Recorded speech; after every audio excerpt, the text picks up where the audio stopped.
What's up, everybody, and welcome to the Fallible Man Live. Just kidding. Welcome to Manly Mondays, guys. It's awesome to be here with you tonight. I am so excited about tonight's episode. Be sure and shout out in the comments. Tell us where you're joining us from. I'm excited, guys. I have my friend Oliver Marcelle joining us in just a little bit. Guys, today we're covering all things marriage. HBO has a brand new show called Scenes from Our Marriage. It's a remake of an old show because nothing's new anymore. And as we all know, Hollywood versions of marriage are pretty much anything but accurate. Let's face it, it's all generally crap. So as we know, it's not really close to the real thing. In fact, if you follow Hollywood advice, you're probably going to doom your marriage, and it's a bad idea. So since it's not a good example, and since people are talking about it, we thought, hey, you know what? Let's talk about marriage. Let's actually give you some real advice and some real information about marriage to help you out. Guys, be sure if you're watching on Facebook or on Instagram or YouTube, there's a link. If you have questions, Oliver and I will be answering lessons like blah, blah, blah, blah. Let's see if I can not screw this up. Oliver and I will be answering questions the second half of the show. And if you want to come on live and ask, hit that form down in the link in the description under the show. If not, put a Q in front of your question. Today, I'm grateful to bring on Oliver Marcelle from Denoli LLC to join the conversation. Oliver and his wife, Denise, create amazing content for for relationships on their channel. So, guys, without further ado, why don't we get into it? Be better tomorrow because of what you do today. Oliver, welcome to the live stream, man. It is so good to have you here. Thank you. Can I just first say, I was rocking out in the intro, man. I was like, man, we need another 2 minutes of that. That was awesome. Thank you for having me, man. This is going to be a great conversation. I can't do the just dead silence. It doesn't work. It doesn't work for me. Hey, I hear you. I love it. Got a little pump going on, man. Yes, I love what you and your wife are doing over on your channel. It is incredible. I catch some of your live streams here and there, but I love the information that you guys are putting out. I'm so glad you're here today.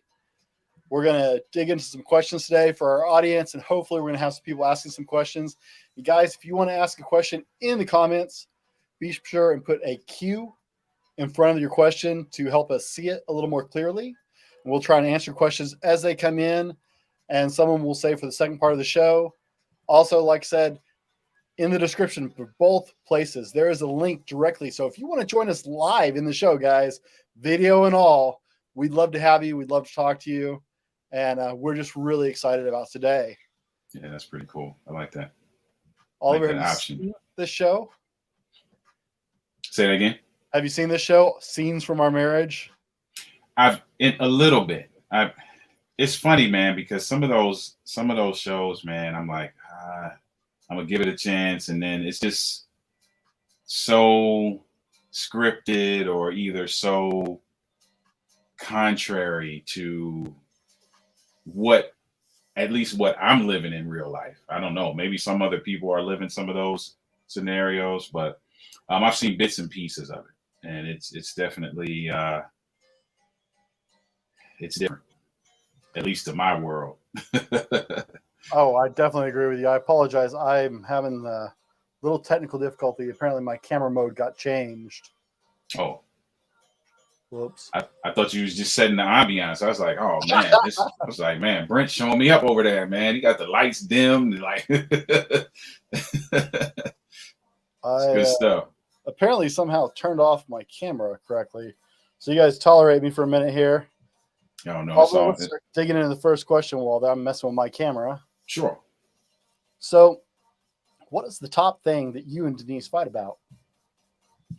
Man, that's the top thing. That's a good question. So let me, this is going to sound really cliche, what I'm about to say, but she and I don't really argue as it relates to what you would think argue is, like the shouting, the yelling. I probably raised my voice a couple of times in the years that we've been together.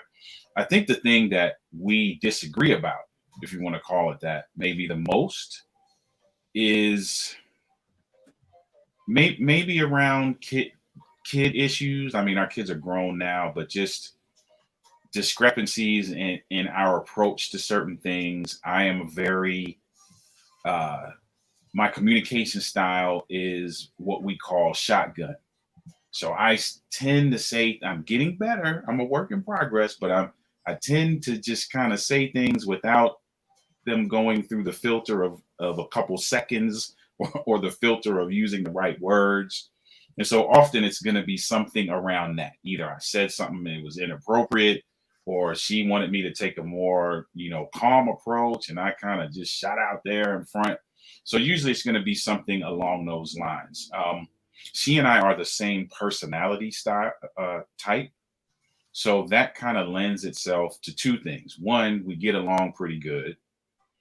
But then two, it's tough sometimes to make decisions because we're both deliberators, right? So that's kind of how it is. And I see Sarah in the comments that I'm totally guilty of that. Yeah, that's my thing, man. I've been a work in progress. We've been married 21 years. I am a work in progress. I am a shotgun. I get it from my mom. My mom is a lovely person, not blaming her, but she, growing up, said exactly what she was thinking. I mean, and even to this day, sometimes we would say to her, hey, that's like, you shouldn't have said that. Like, that's not the time. Like, you shouldn't have said that. You're about to cause a firestorm right now. And I'm guilty of that. And so our disagreements sometimes are, stem around that kind of thing. I think, and I got to be honest here, with my wife doing the computer work in the background, I got to be super honest on these things, or I get called out of my crap real quick. Sarah and I have been married for 20 years, 20 and a half at this point. For 20 years, we've been together kind of for 22, 23. And, I don't think we have any fights that aren't really fairly common. Usually it comes down to the fact that we think very differently.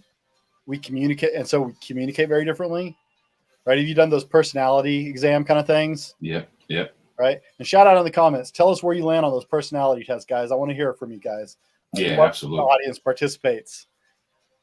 But I am a fast thinker. Like I'm quick on the decisions.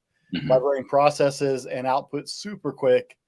And then my wife, she wants to think about things and have some time to approach it and really weigh it out with the way she thinks.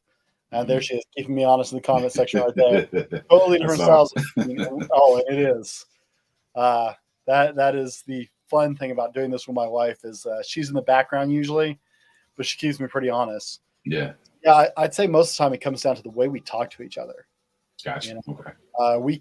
I think of things really quickly, and so because I know she's not, I don't often stop and think and go, oh, wait, she needs a little more time to broach this than I do. Whereas I'm like, oh, here's the question. Here's the answer. Bam, done, out, go. Now I'm like sitting there tapping my foot going, come on. Congress makes decisions faster than this. It usually gets me in trouble, right? Yeah. And listen, Sarah, you and my wife would be great friends because she is exactly the same. She cannot hide anything from her face. Like it's going to give her away 100%. And that's often how I know, because sometimes I'll do something or say something. And again, that shotgun mentality, I'm all like you, Brent, you're thinking fast. I'm off to the races and I'm good. I said it and I'm ready to go. I'm done. But then I look over and I see her face. I'm like, oh yeah, this about to be a problem. Like this is not going the way I thought it was going to go. So I get that, Sarah, with the facial expressions. Absolutely. Oh man, I think these are some of your people coming on that I'm seeing, because I see we got viewers, but it's real quiet in the comment section. Guys, if you're joining, don't be shy. Comment from wherever you are. I love interacting. Yeah, absolutely. So much more fun with you guys. Come on in, folks. Yeah, with this gonna be good. So I see a couple comments. We got a couple comments, and I got a surprise for you. You're gonna love this tonight. So I like to give away things during my live streams. Okay. I love to give away stuff to my viewers, just because I love hanging out with them and having fun with my viewers. So this is what we're gonna do tonight, especially because you are on, and I love the work you guys are doing. So tonight, if you want a shot, I'm gonna buy you guys a matching set Oh, that's You and your awesome. spouse of these My man beautiful Brent. I shirts from love it. Denoli. I love it. Yeah, that is that's one of our favorite shirts. We call it the marriage math t-shirt. And as you can see, 1+1=1. And it's shout out to Press and So who kind of helped with this. If you look at the design, it's we say this all the time that oneness does not mean sameness, and that it's about a team approach. So you see one of the words is outline, one of the words is solid, and then we see the actual number one, it's a combination of the two. So that's the life that we are aiming to live. And for those of you who are aiming to live that, this is a declaration shirt of that, man. So I appreciate you, Brent, man. Much love. Thank you. Hashtag shirts in the comment section, guys. You can only win. And guys, I swear to my last drawing came down between two people. Like only two people even bothered. So the chances of you winning something great, but I'm not just going to hook you up for watching. Okay. I'm going to hook you and your spouse up with a his and hers matching shirt, courtesy of me and our friends over at Denoli. I love it. That's awesome. I love that design, dude. I actually saw that design. I was like, I got to buy me one of those. Man, thank you. Yeah, that's one of our favorites, man.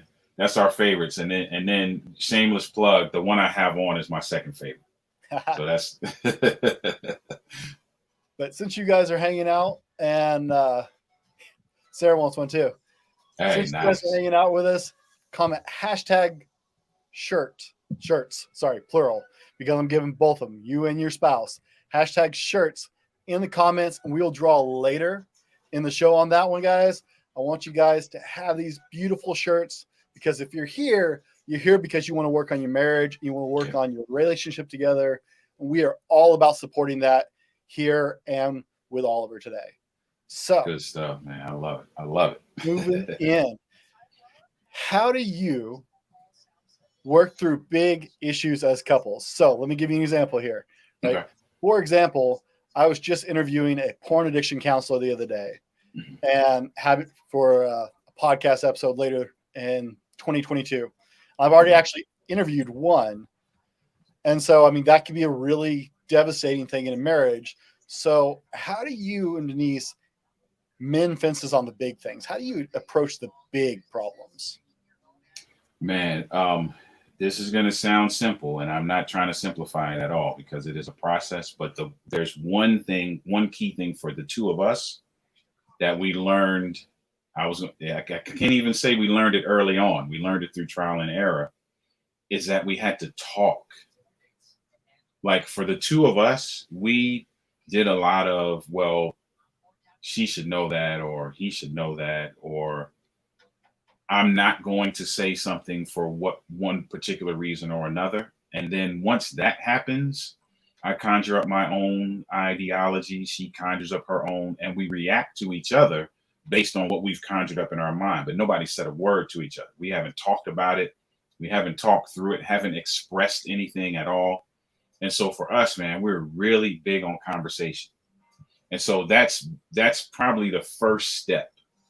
I can't say that solves it all, but that's the first step, that we actually are able to sit down and take our conversation through 3 areas. And those 3 areas are explanation, clarification, and negotiation.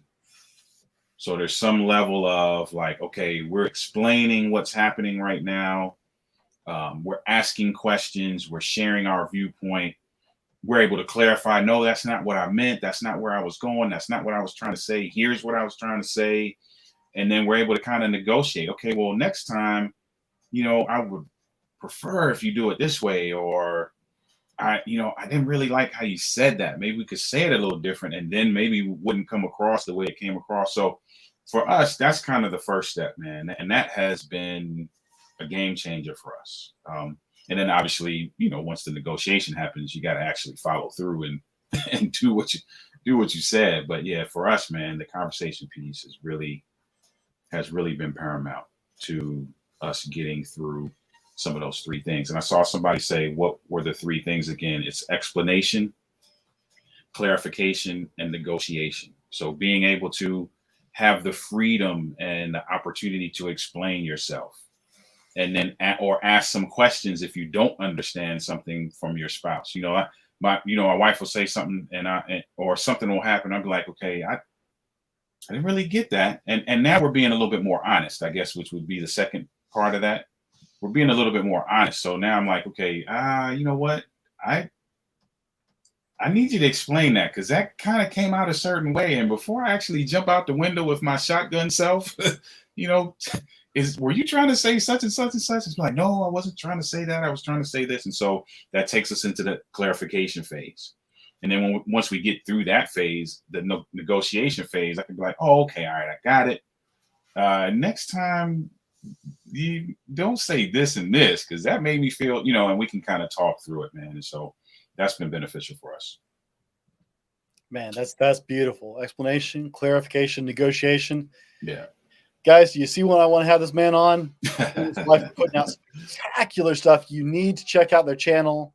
You need to go see what they're doing, because they want to help you out and they want to make your marriage or your relationship work. Be sure and hit denoli.org for all their stuff.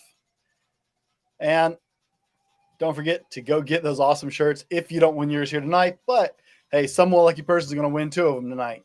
Man, I love it. That's good stuff. And listen, whoever wins them, I need you to do me a favor. Take a picture, tag us on your favorite, social media platform. I would love to see you when you get the shirts. That'd be awesome. Now, guys, y'all are a quiet group tonight. That's cool because you're a quality group. But tell us what is the secret to your relationship? If you're in a healthy relationship, what is it that you do? What is the secret to your marriage? I like to ask because I get some great feedback from our audience. They tell us some things I just don't even think of. And so it's incredible to have that with them and get some feedback. The secret, I don't know if I could pinpoint one, but I'll say this. What we're learning to be is intentional. And intentional in a lot of areas. So listen, I said we've been married 21 years. In 2020, which was year 20 for us, obviously, the world flipped upside down for everybody, right? And we learned something about ourselves. Yeah, we learned during that period of time that we were not being as intentional about building intimacy on all levels as we probably should have been. And we just didn't recognize it, because pre-COVID and kind of shutting down and now being in the house all day long, we had our schedules, we had our routines, we were doing things, we thinking we're moving and shaking and we're going through our days and that kind of thing. And then once it kind of just was like to a halt, we were looking at each other like, oh, wow, okay, so we probably aren't as intentional as we thought. And so I think for us now, man, and it just goes to show you how you go through stages of this journey and you're still able to learn. So that's a lesson in and of itself, that you don't arrive, right? Somebody, just to dive a little bit off topic, but it's going to take me back where I'm going. That's cool. Somebody told us once that many people liken marriage to reaching the pinnacle of Mount Everest. And what he told us was, it's literally you just pulling up to base camp. So if you think about the journey from just pulling up to base camp to potentially reaching that mountain is horrendous, right? Mm-hmm. So you can still learn as you go. And I think one thing that we've learned and are trying our best to implement is being intentional about building intimacy in all areas, not just in the bedroom, but emotionally, spiritually, experientially, intellectually, emotionally, just in all areas, right? And so that's one thing I think, I don't know if it's the secret, but it is one secret that has been good for us. And I think the other thing is, at least for us, since we're talking about my marriage specifically, my marriage, I had to change my mindset as it relates to what I was in this for. Full transparency, I got into it for selfish reasons. and then realize that that's not what it's about. I'm supposed to be serving my spouse. I'm supposed to be learning her. I'm supposed to be identifying her most important emotional needs, and I'm supposed to be going about the task of meeting those needs consistently. She doing the same for me. And once we started that cyclical process, I could maybe say that that's a major part of the secret. Things changed after that happened. I know that's something that Sarah and I have been working on in our marriage. Is we got really bad after the kids were born, predominantly my fault, of just not making time for us. Not like we just started re-implementing date night in this last 6 months or so into our relationship. Yeah, my oldest daughter is 9.5, and we just started re-implementing like going out and having just date night for the two of us to go out and connect and just touch base and be synced up together. And it's something that is drastically like immediately we could tell it's like this has been missing. Yeah. And I see we got a lot of people coming in and out of the conversation, guys. If you want to win these amazing shirts, then what you need to do is comment #shirts in the comment section, wherever you're commenting from. Okay. #shirts. If you want to win these, because I'm going to buy you a pair of these, one for you and one for your spouse. And you guys will walk away with that. The only conditions is you got to #shirts and you got to be here when we draw later in the show. Nice. Good stuff. Yeah. I saw the comment about I think it was like one horse. You put a team of horses together that they can pull more. Yeah. That's the concept, right? And the team concept is a winning concept in marriage.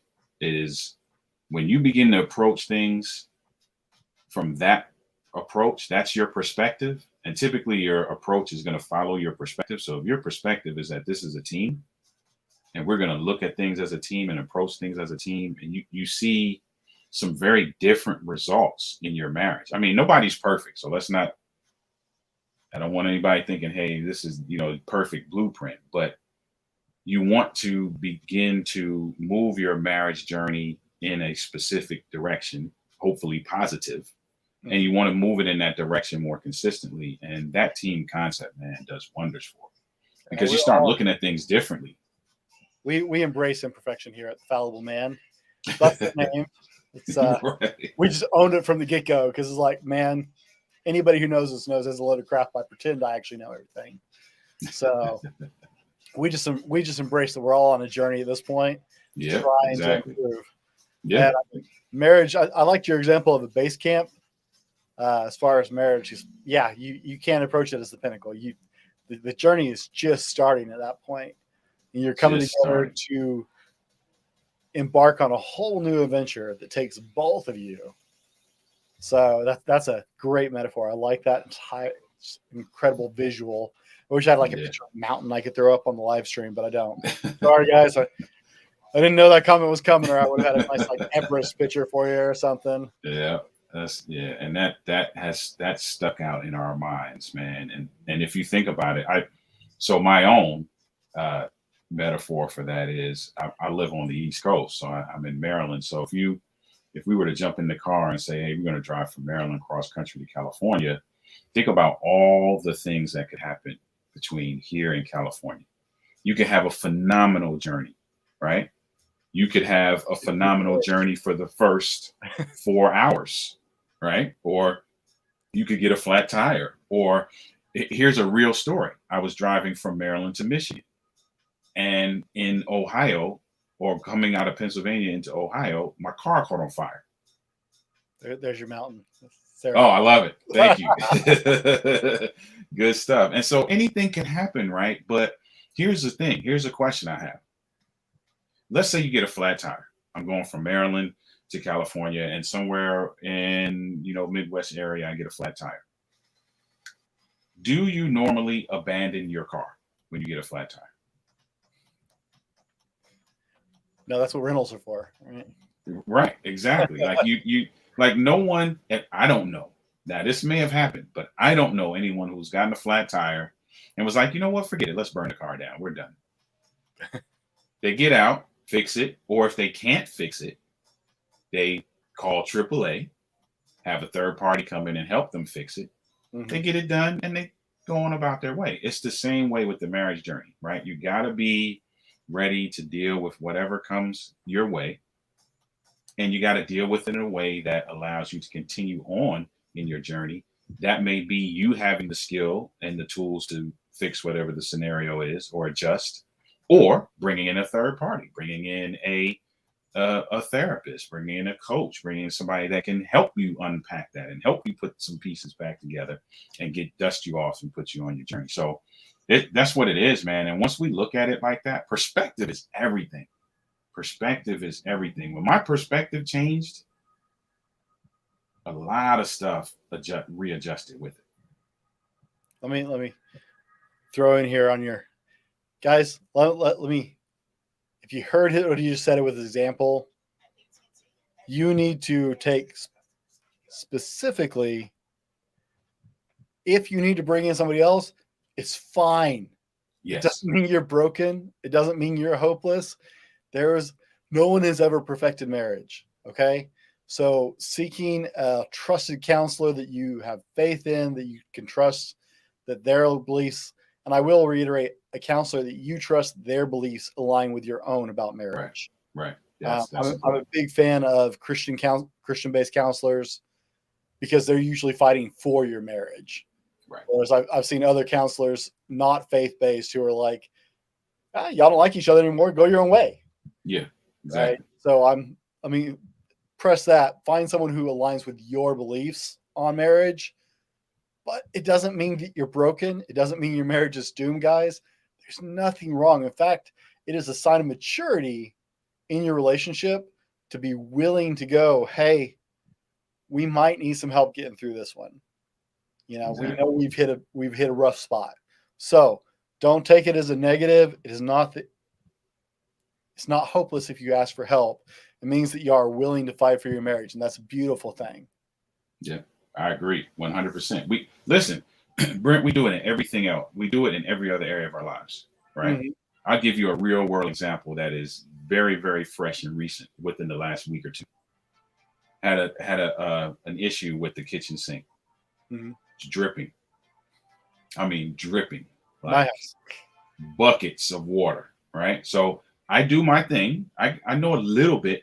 I do what I feel like I need to do. I go to Home Depot. I get the parts. I have some tools here, right? So I have some tools. Mm-hmm. I have some parts. I put some things together. I do some things. Still doesn't work. I'm like, all right, so what am I going to do? Am I just going to be like, all right, well, I ain't going to do nothing. I'm just going to let this water continue to just pool up and we'll just fix it or leave it alone. Or I call somebody. He comes in. Voila. We're back in business. You know what I mean? And so if we can do that in every other area of our lives, why would we not do it in what is supposed to be the most important relationship, earthly relationship that we have? Why would you not, implore everything that you need in order to get where you want to go? It's amazing how slow we are to ask for help on something like that. Mm-hmm. Right? We're willing to get mentors and help and all kinds of stuff on any other part of our relationship, but right when it comes to our marriage, like, no, that's not a good thing.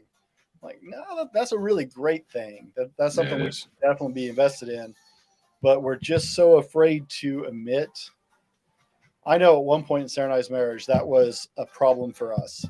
Is we were so convinced that we had a perfect marriage, or we needed to at least appear like we had a perfect marriage to ourselves, mm-hmm.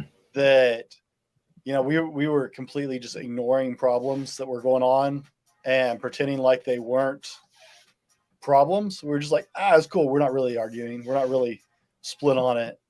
Right. We weren't willing to, we had this nonsensical idea that if we admitted our marriage wasn't perfect, then we were screwing up or something. Yeah. Right? We see that a lot. Yep. We do see that a lot, and we have to be able to show other folks and make it comfortable and make a safe place for other folks to be able to admit that, because often we don't want to admit it because we feel like it's just us and we don't want to look a certain way to everybody else. And so, what we try to do is just be like, hey, listen, we're on a journey just like you are. We might be in a different part of this journey, but we're there, so we understand it. And I agree with Shirley. Allow each other to disagree. And I saw earlier, Sarah said to have difficult conversations.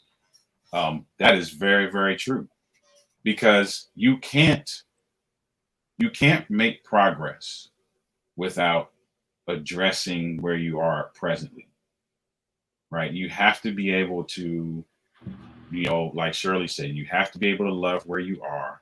You have to be able to have those conversations, like Sarah said, and those conversations lead to growth.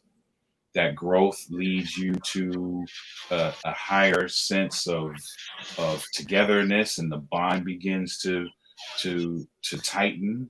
And as that happens, the atmosphere changes around your relationship, and it's just a trickle down effect when you do those kinds of things. So that's very important. Very important. Sorry, I'm switching mics. Oh, no worries. You hear me okay, so? Yep, I can hear you. All right. Sounds good. Get it. I can only take a mic in my face so long. I like shotgun mics because Gotcha. I get them farther away from me. I Okay. can only deal with like this in my face for so long before I'm like, so, those weirdness, right? Hey, little you gotta things. do what works. Yeah, absolutely. So I heard you say the other day that you got your kids are grown now. Is that correct? You got grandkids now. Yep. Youngest child is 18, and we have a almost 2-year-old grandson. Wow. Congratulations on that. Yeah, thank you. Let me ask you, what was the smartest advice for protecting your relationship while you were raising kids that you ever got? Or the best advice you got now on being on the other side of it? I'd say the best advice we got was to create opportunities to stay connected. Now, I've added a little piece to that, which is, and they don't have to look like everybody else. So I'm working with a couple right now. They are extremely busy. I mean, they are the epitome of power couple. The wife is in several different facets of business. Husband is doing some things as well. They got a small baby. Mm-hmm. Can't figure out how to get this time in, right? And I had them doing some small exercises, right? I said, okay, walk me through the point of time in your morning when you are both headed to work. How much time is that? Gave me how much time that is. Okay, so do you have the opportunity for a phone call during that time? Oh yeah, we can have a phone call during that time. Okay, so during that time, I want you to it doesn't have to be anything serious. Just talk about, what you want to do for the day. Talk about being, excited about seeing, each other in the evening and that kind of thing, right? So that's that 10-minute period of time, which now after a couple of weeks, they've expanded, by the way. Then we were looking at the back end of their day, doing the same thing, right? Mm-hmm. And I gave them an example of something my wife and I did. There was a period of time in our lives where I was working nights. My wife was working days. We were literally doing this. And we were sharing one car. So I'm walking in, she's walking out. We're handing each other the keys. All right, see ya. We're doing it. It was months I was doing it, months and months. Finally, we're like, hold on, this something ain't right about this. We're like two ships passing in the night. What are we going to do? So we had to do some evaluation, and we saw, hey, you know what? There's a 15-minute period of time where if we're intentional, we can be together during that 15 minutes. And so what we told the kids were, listen, during that 15-minute period of time, you cannot bother us unless the house is burning down. And then I was like, even if the house is burning down, I would like for you to at least try to put it out first and then come get us, because we were serious about, okay, we're going to have this time. We're going to have a conversation or not. There were some times during that 15 minutes that we would just be laying there. Just the fact that we were able to get close to each other. And so I tell couples all the time, create experiences that do two things: put you in the same place and give you a common goal. And I just posted the other day, the experiences don't have to be long. They don't have to be elaborate. They just have to be consistent. And so for couples with small kids, your goal is not to, you may not be able to do the elaborate date night where you whisk each other off to the great restaurant and out to the show and then walk through the park and, throw coins in the fountain. You might not be able to do that because you don't have the time to do that. But you can carve out 15 minutes and be like, for this 15 minutes, we're going to sit down on the couch, or we're going to make a snack together, or we're going to have a conversation, or we're just going to get close. That physical proximity is so important to building intimacy, because there are some emotional components to that. There's some physical components. There's some physiological components, some psychological components that you can get even in that 10 to 15 minute period. And so that is my advice. We didn't do well at it, I'll be honest. So I don't want you to think like we mastered this thing. There were times where, especially when my son was small, that we were just like kind of scrambling to figure this thing out. But once we got into a cadence and realized, again, the key, realized that it doesn't have to look like everybody else's. Because here's what I was guilty of. I was guilty of the fact that, okay, I can't take her out to a restaurant. We can't have this fabulous date night, so I don't end up doing anything at all. But then we're like, wait a minute, there is a period of time where we're both sitting on the couch for like 15 minutes, trying to halfway watch a show. Why don't we take that time and do something with that time? And then once we realized that, it got better for us. It got better. I see somebody said, each day is a precious gift given to us. Don't hold back. Yep. I agree with that. Don't hold back. And here, can I say something else too? Of course. Here's something that you may not hear from some folks. This is something else I tell couples. Don't be afraid to create the experience and it involve your children, because there is some level of bonding that you will get out of that experience. Will it be the, we're by ourselves and cuddled up kind of experience? It might not be. But I also encourage parents with small kids to create an experience that involves them as well, because you have a great time. We took our grandson, my wife, my son, my daughter, and our grandson went to the farm 2 weeks ago. Let him run around, looking at the pumpkins, riding the little rides, the hay ride, all that stuff. My wife and I had just as great a time as he did. Watching him run around, we're talking to while we're walking behind him. And it was an experience that did what I just said, two things: put us in the same place and gave us a common goal. And we were still able to bond over that. So don't despise those kinds of experiences as well, because your goal is to build a bond.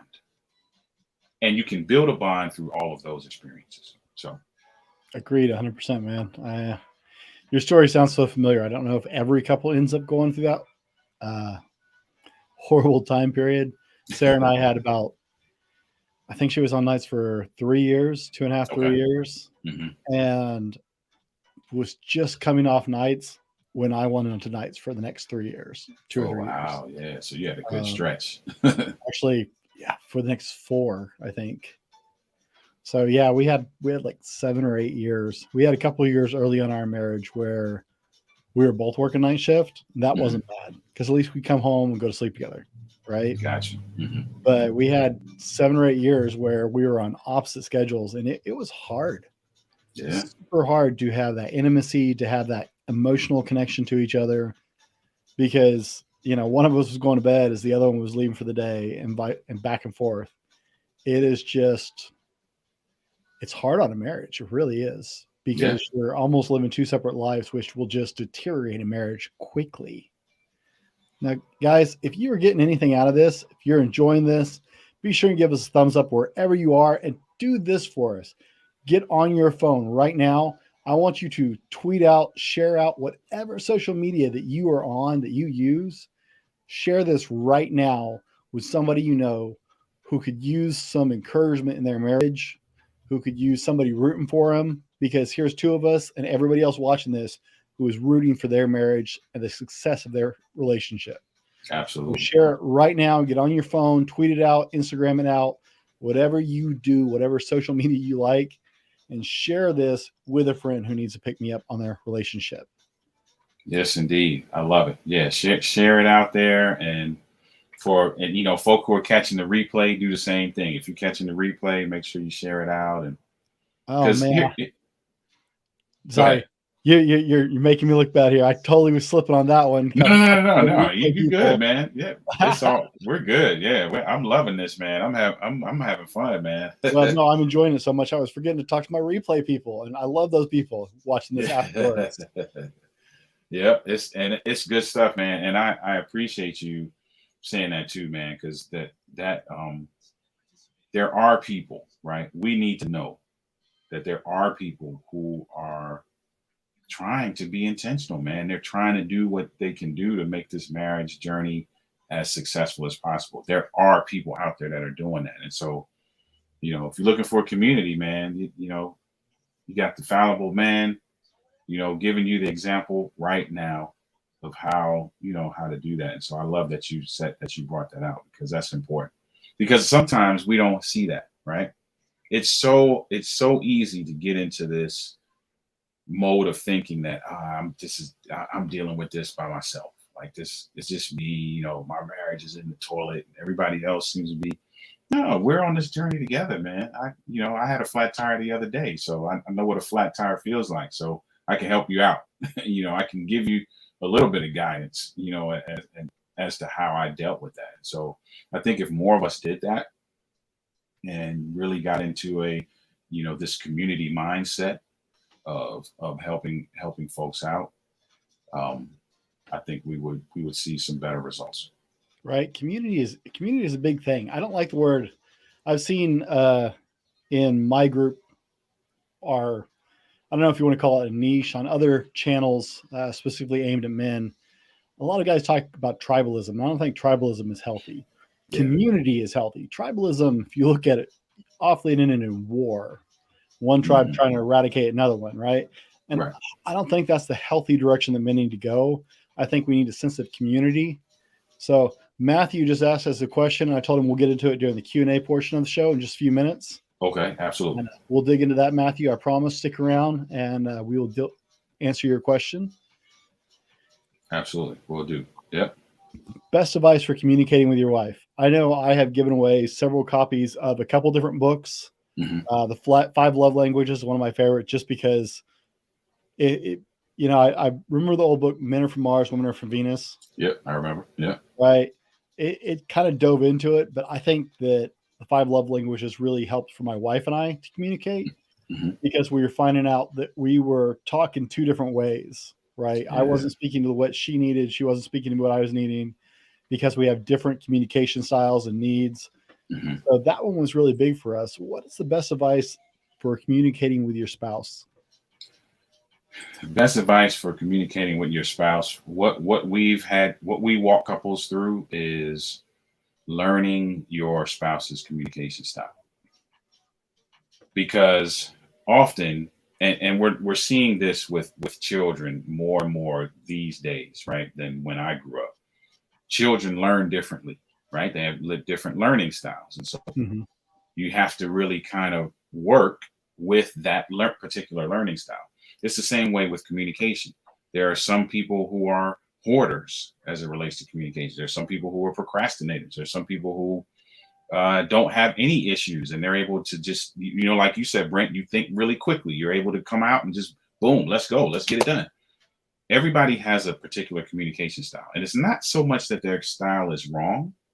It's about, how do you take this one style, pair it in a team with this other style, and create something that works, right? So if you think of a basketball team, I don't know any basketball team that every member of the team is a center,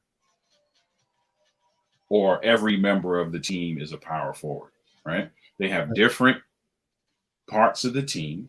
Now, how do we get these 5 folks who play different positions, bring different things to the table, approach the game differently based on their position and what they bring to the table, and have this thing work? And so for us, we take couples through that. And once you learn how your mate communicates, and then learn how they like to be communicated to, sometimes it's 2 very different things, right? Because I'm a shotgun communicator, right?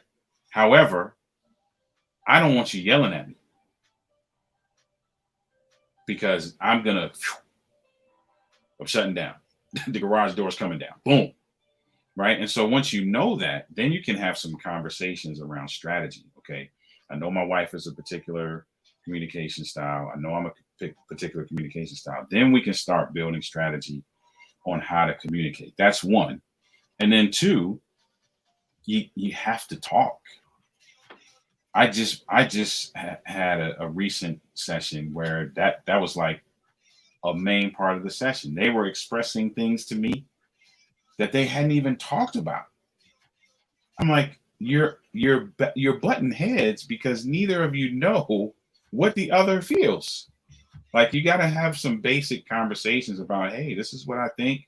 What do you think? This is what I feel. What do you feel? You know, and some of it is the basic thing. And then for some of us, it's really kind of digging in and taking the opportunity to learn the person that you marry. All right. You got to 20 years. How will you get to 30 years? That's a phenomenal question. How do you get to 30 years? I think for me, what will get us to 30 is embracing the stage of life we're in right now. And what I mean by that is this: we're older. I just turned 50 in October. My wife is also over 50. We're grandparents now. It's a different stage of life. And sometimes where couples get stuck is that they don't make the adjustment that they need to make in the next stage. And so that causes some level of division, and then you grow apart. And then you see these couples who've been married for 25 years, their kids are all out of the house right now, and then all of a sudden they're parting ways. You're like, what in the world? How'd you get all the way to 25? And then, but some of that is just you didn't prepare for the stages. And as the stages came, you didn't make adjustments. There wasn't intentionality in those stages. And so you couldn't make it to the next one. And so if you think about it, like, I don't know if any of your listeners are gamers, right? But there's certain things you got to do to get to the next checkpoint. And what you did to get to one checkpoint may not work in this next set of, part of the mission. And so for us, I think that's really us kind of embracing where we are in life, really continuing to be intentional. I think will get us, through this stage. We've gotten to the point now in our life where we're really recognizing the adjustments that need to be made. Thank God. So I think that will help. I saw Sarah say, remember to do the little things and tell her how much you still love her. That is phenomenally important, without a doubt. Without a doubt. I love how you keep coming back to intentionality. That is something that I think is undervalued and not necessarily talked about enough. Mm-hmm. A lot of people get to like 20 years and they're like, oh, we got 20 years. Sadly, right. I see a lot of people get to like 3 years or 5 years and they're like, oh, we're there, man. We got this. We're coasting. Cruise control, right? Right. Man, if there's anything I know in the 20 years Sarah and I have been married, is I know less about what I am doing and what making this next 20 years more amazing can even begin to look like. Yeah. Right. It's ever growing, ever learning. I've been so excited going out on dates with my wife again. Like, that has been such a blessing in the last few months. Yeah, that's awesome. Get out. We've got a 9-year-old and a 7-year-old, and just actually having time to get out and just be us and go have a meal together or just a quiet conversation, especially, So I have a full-time job. My wife has a side business. We have a side business, and we got 2 little kids. So, life is busy. Life is busy, to say the least. And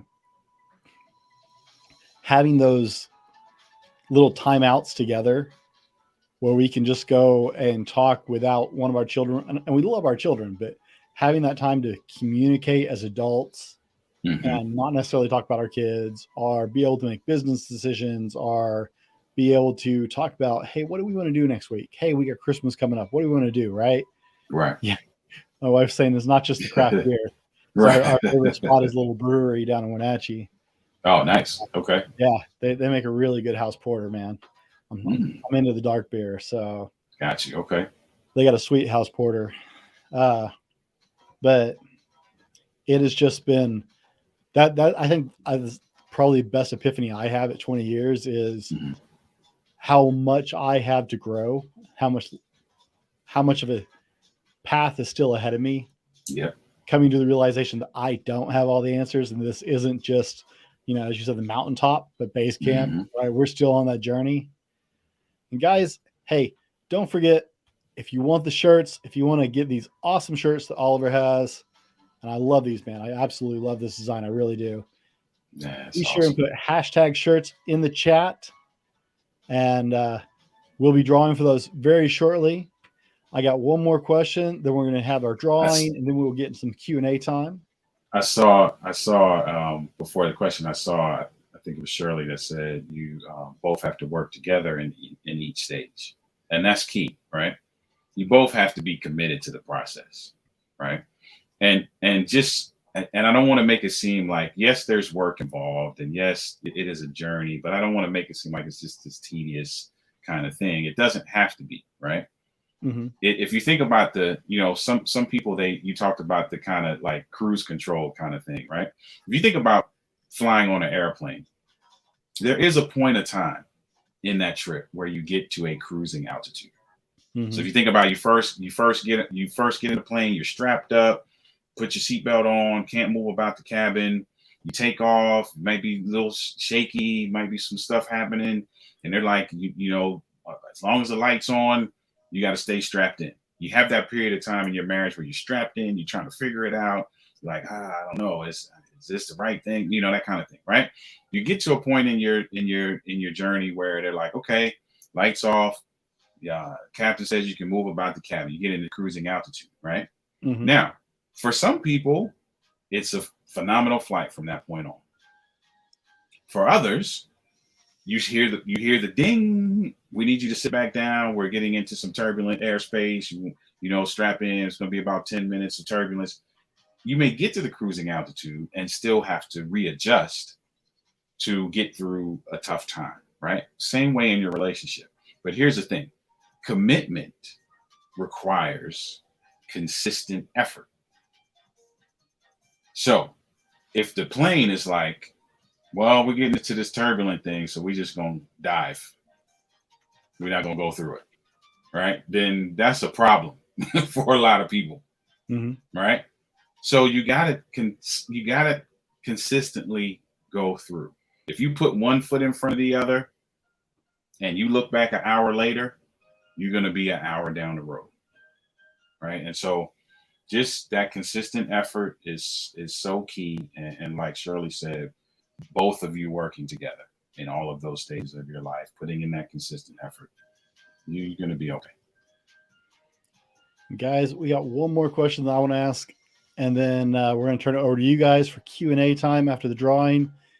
Be sure, if you want to come on live, there is a form. There's a link. It is safe. I would not screw you guys. I'm an IT guy. Very particular about the links I put out. It protects your email. Nobody sees it but me. There's a form in the description, both on Facebook and YouTube. If you'd like to come on live, that way I can send you an invitation. You can come on live and ask us questions, or we're going to be taking questions out of the comment section as well. Oliver, what is the single most important thing you can do as a husband for your marriage? That's a good question. For me, I think the single most important thing that I can do at this stage in life for me is really be consistent.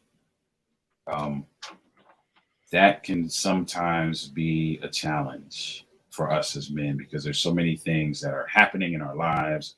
There's so many things that are kind of pulling on us, weighing on us mentally, weighing on us emotionally, weighing on us spiritually for those of us who are people of faith. And it sometimes puts you in a place where you just aren't as intentional. There's that word again about being consistent.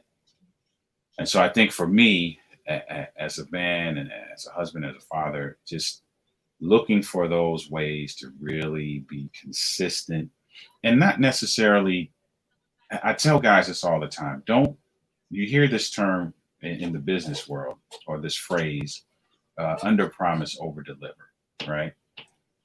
I tell guys often, as it relates to consistency, don't promise more than you can deliver, right? Be honest about what your capacity is, and be forthcoming about what your intentions are as it relates to your level of capacity. And so for me, the best thing I can do in this season of my life is to remain consistent. There's some commitments that I made. There's some vows that I made before God. There's some promises that I made to my wife. There's some things that I would like to do for my children. There's legacy that I want to leave behind for, my grandson.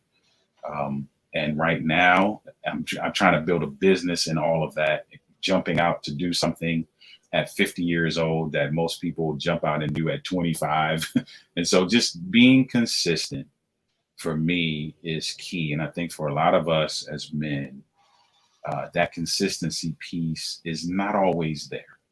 Sometimes that piece is missing, or there's long enough gaps that it allows room for our character to be questioned, or it allows room for those who were counting on us to waver in their ability to trust us. And so that consistency piece, I think, is paramount.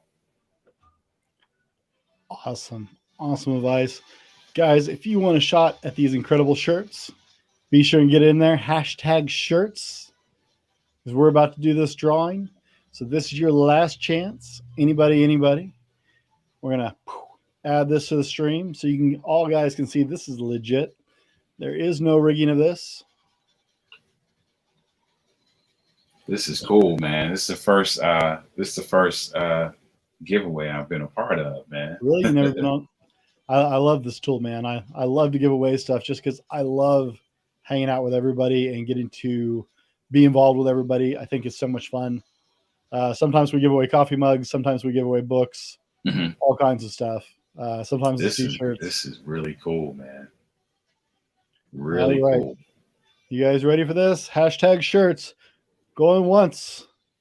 Going twice. We only got 2 entries. Uh-oh. Who's going to be?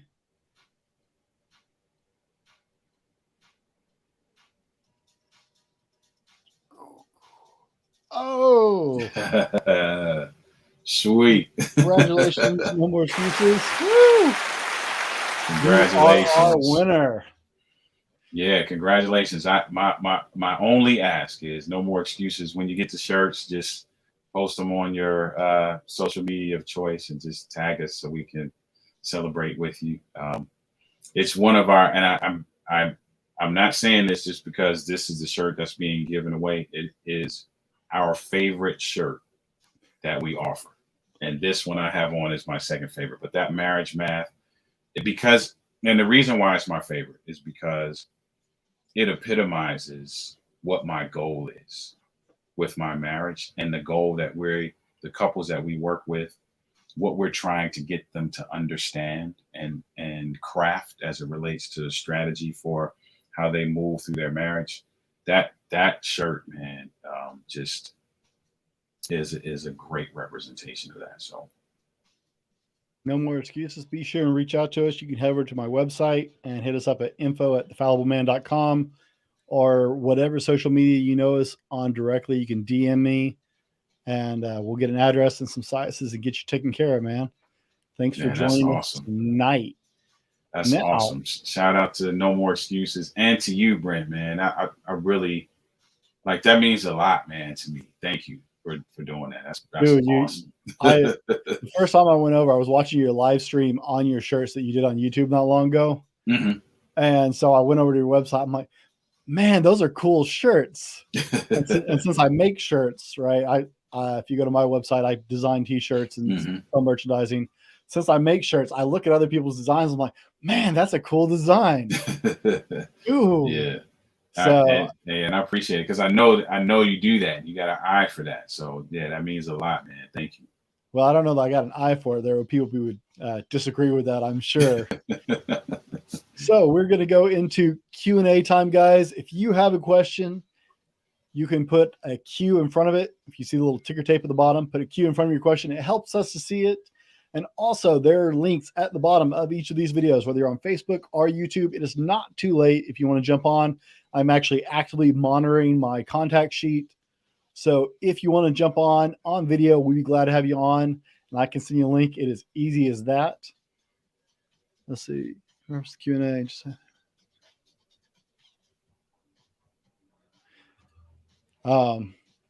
And so let's see. We had one earlier. We've had a couple questions in here. Matthew, are you still with us? Matthew Smith, Undercover. Are you still with us? Because he had a real whopper of a question here, guys. Okay. Let's see what we got. A friend who's had a girlfriend. Matthew, shout out. Let us know you're still here. For the 10 years, he recently cheated on her with my brother-in-law. He said he cheated because he personally wanted back shots. My advice, what to do next. Okay. So here, let me say this first before I actually get into the question. I was going to say, I'll let you screw this one up. That's fine. Yeah. So the thing with this, right, is that there's going to be some varying levels and degrees of how people would approach this, right? So no going in that I'm giving you the disclaimer is I'm giving you, it's coming from me, right? So it's going to be my take on this, number one. And then number two, I also want to preface it by saying it's not really, Matthew, anything you in particular can do next. Because unless you're talking about you and not really alluding to talking about you, then that's a story. So let's just put that out there first. People who know me, Brent, know that when it comes to this kind of stuff, I'm going to be honest with you because I feel it's a waste of time to not be, right? I'm counting on it, man. Yeah. So with this situation, has a friend who had a girlfriend. He cheated on her with the brother-in-law, right? So now you're talking about we're kind of crossing the fence, so to speak, going from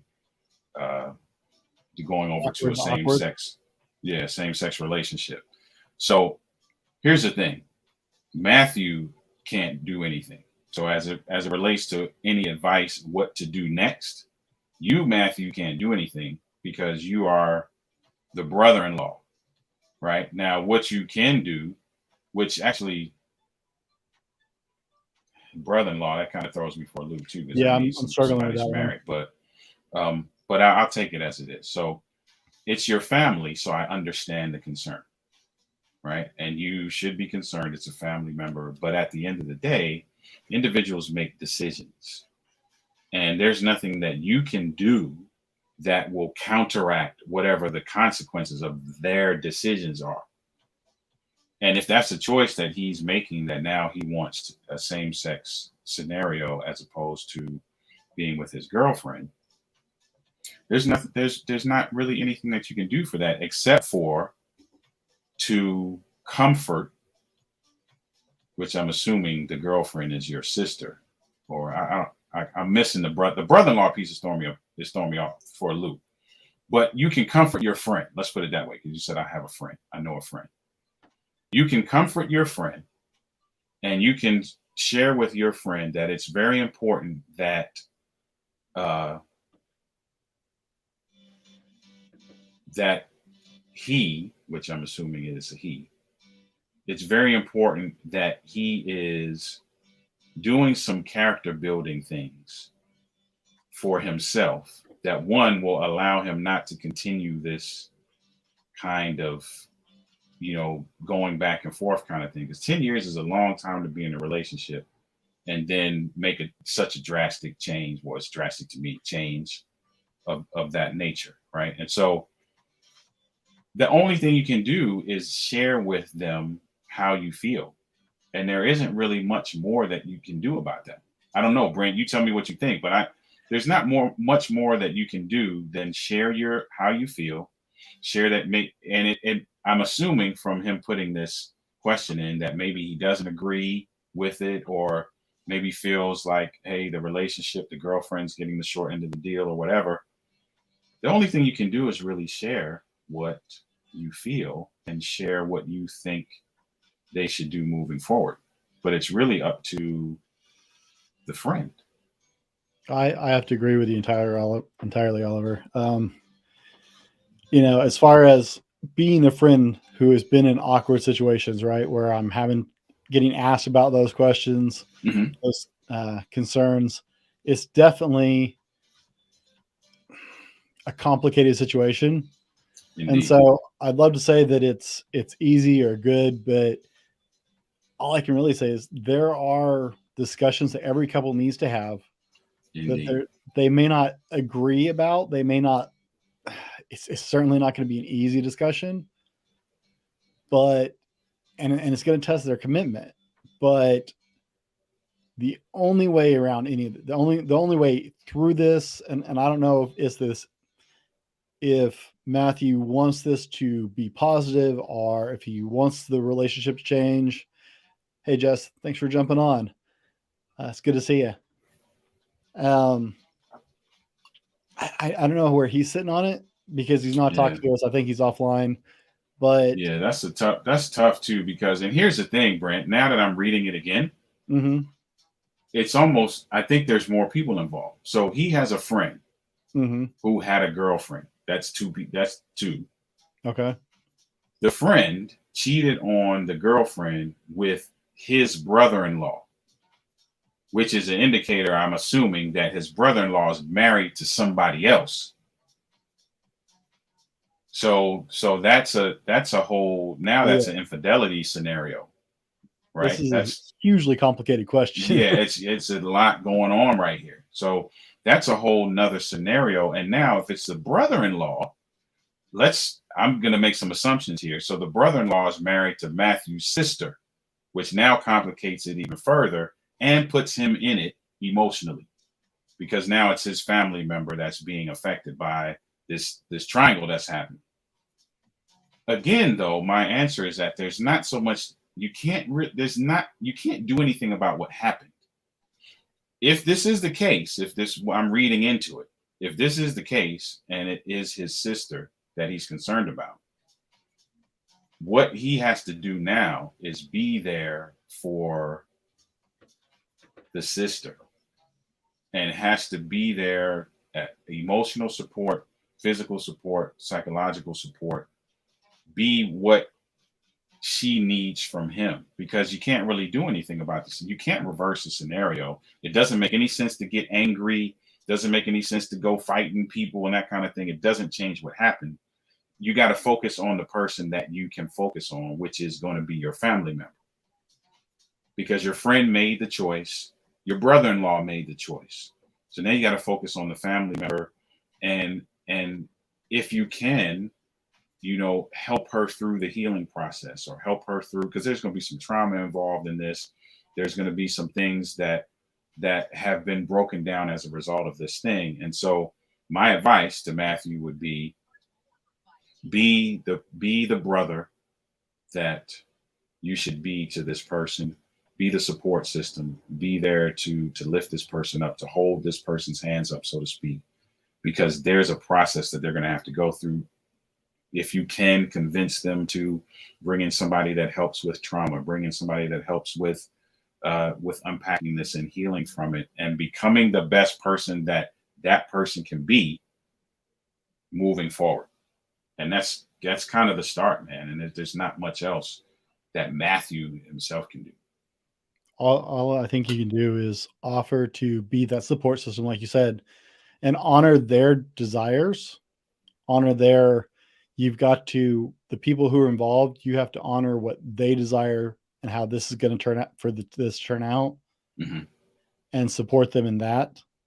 You've got to let your own emotions stay out of this. Indeed. And just support them and honor their desires. The people involved are going to have some major uncomfortable discussions that only they can have and only they can settle or mend. And I think that's the best you can hope for in this situation. Yeah. Yep. I agree with that. And tough conversations. A good point, if this is a situation where he's changed his preferences, there's going to be even more impact with the family knew this was a thing or not. And it sounds like it's kind of a surprise. Yeah. So there's a whole lot to unpack there, Matthew, and I hope we've helped you some. All you can do, man, at this point is just show support and love and, encourage them to seek peace and work together to find the outcome they need. Yeah. Because they're going to have to settle this mess. There's no way you can do it. Yeah, there's no way Matthew can do this. Not at all. The only thing Matthew can do is support from his vantage point. And then the rest, like you said, it's some uncomfortable, tough conversations that have to happen with the individuals involved. Now, I'm not seeing any more questions coming in. You guys got anything else? Shout it out now. Before we get off this live stream, I want to share with you guys, you need to head over to this website, denoli.org, and you can find out more about Denise and Oliver and see what they are doing. They have some giveaways on here. They have this lovely book I see that you can free download. Is that right? That's right. Yep. And hey, I didn't tell you guys, Oliver is an author and wrote this delicious book here, Overcoming the Man Laws, that you need to check out. I can't wait to add that one to my library. I got to dig into that one when I get a chance. Yeah, that's I'm proud of that accomplishment. Head over and check out their website. Check out their YouTube channel, guys. They're doing an amazing thing in relationships and supporting people. And they are awesome at interacting with your fans. I've seen you interacting on your lives with your fans and interacting on social media. You are way better at interacting with your fans on social media than I am. I am so delighted to have had you on here, guys. I hope we have answered your questions. I hope you guys have benefited incredibly from this. It has been a lot of fun to have Oliver on here. And guys, thanks for joining us today. And as always, be better tomorrow because of what you do today. I can't even say my own catchphrase. Be better tomorrow because of what you do today. And we'll see you next time. And thank you, Jessica.